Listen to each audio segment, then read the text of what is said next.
Hello everyone, third important question जो मेरे inbox में था, क्वेश्चन था सर मेरे को ऑस्ट्रेलिया पहुंचे हुए 2 महीने हो गए हैं, क्या मैं अपना कॉलेज चेंज कर सकता हूं? वेल, पढ़ के हंसी आई और फिर सेकंड में उनकी प्रोफाइल समझने की कोशिश की, व्हाट इज द बैकग्राउंड जिसके लिए वो कोर्स और कॉलेज चेंज करना चाहते हैं। उसका एक क्राइटेरिया क्या निकलता है, जो आपको बैकग्राउंड क्या है इस क्वेश्चन की। जब हम ऑस्ट्रेलिया में वीज़ा अप्लाई करते हैं और जब हमारा वीज़ा आता है तो उसमें एक कंडीशन होती है that you should not change your provider before 6 months of finishing the principal programme. अब प्रिंसिपल प्रोग्राम पे सारा हाईलाइट दीजिए। प्रिंसिपल प्रोग्राम का मतलब है वो टाइम जब आपने 6 महीने का मेन कोर्स खत्म कर लिया है। इसमें सबसे पहले आता है डिप्लोमा टू डिग्री वाले प्रोफाइल्स।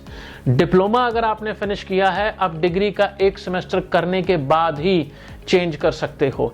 अगर आप सीधा डिग्री में गए हो, आप 1 सेमेस्टर के बाद चेंज कर सकते हो। But the big question is why to change it. क्या आप जब यहां से गए थे तब आप नॉन जीटी थे, जीटी बनाए गए थे, या आगे जाके नॉन जीटी होना चाहते हो? अगर आप अपना कॉलेज चेंज करते हैं कुछ शॉर्टकट देख के, चाहे 6 months के बाद चाहे 6 months से पहले, आपकी शॉर्ट टर्म इंटेंशन और विश तो पूरी हो जाएगी कॉलेज चेंज करने की, एक छोटे कोर्स में जाने की, बट वो एक कॉस्ट पे आएगा। जब छोटे बच्चे होते हैं ना, तो आज की डेट में उनको एक चीज सिखाई जाती है पेरेंट्स से, दैट आप जो भी आज डिसीजन लोगे उसके कॉन्सिक्वेंसेस भी तुम्हारे होंगे। और एक चीज और सीखी है, सक्सेस का कोई शॉर्टकट नहीं होता। अगर आज मैं कहता हूं मैं को कॉलेज चेंज करके कोई डिप्लोमा में निकल जाना है, तो उसके कॉन्सिक्वेंसेस भी आपको अपनी पीआर एप्लीकेशन से चुकाने होंगे। शायद पीआर लेट हो, शायद पीआर मिले ही ना, क्योंकि एक गलत step is an encouragement for a second wrong step.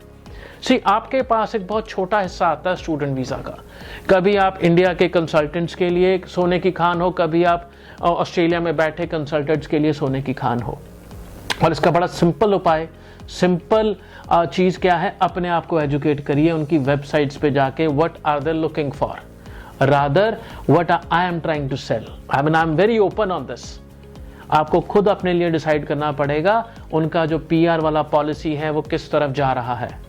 When people say Australia में पीआर नहीं मिलती, मेरा बड़ा सिंपल सवाल होता है, वो एग्जाम्पल लीजिए जिनको पीआर मिली है।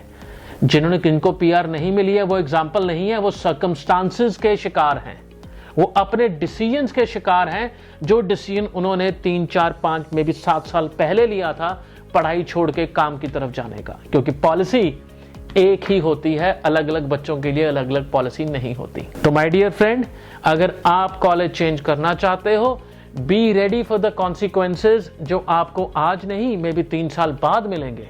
और वो कॉन्सिक्वेंसेज ऐसे होंगे जहां पीछे मुड़ के देखोगे तो शायद आपको 1 मिनट के लिए तो अंदर से आवाज आएगी, वो डिसीजन ना लेता तो अच्छा होता। Understand the law. लॉ आपके हित में है, प्रोवाइडेड आप उस रास्ते पे चलना चाहो। And second thing, most important message to parents, अगर आज आपके पास अपने बच्चे का 1 साल का खर्चा उठाने के लिए नहीं है, फीसेस का कुछ ऊपर नीचे चीज हो जाए, हेल्थ का बात आ जाए, उनको वहां सपोर्ट करने का, प्लीज अपने बच्चे को बाहर मत भेजिए।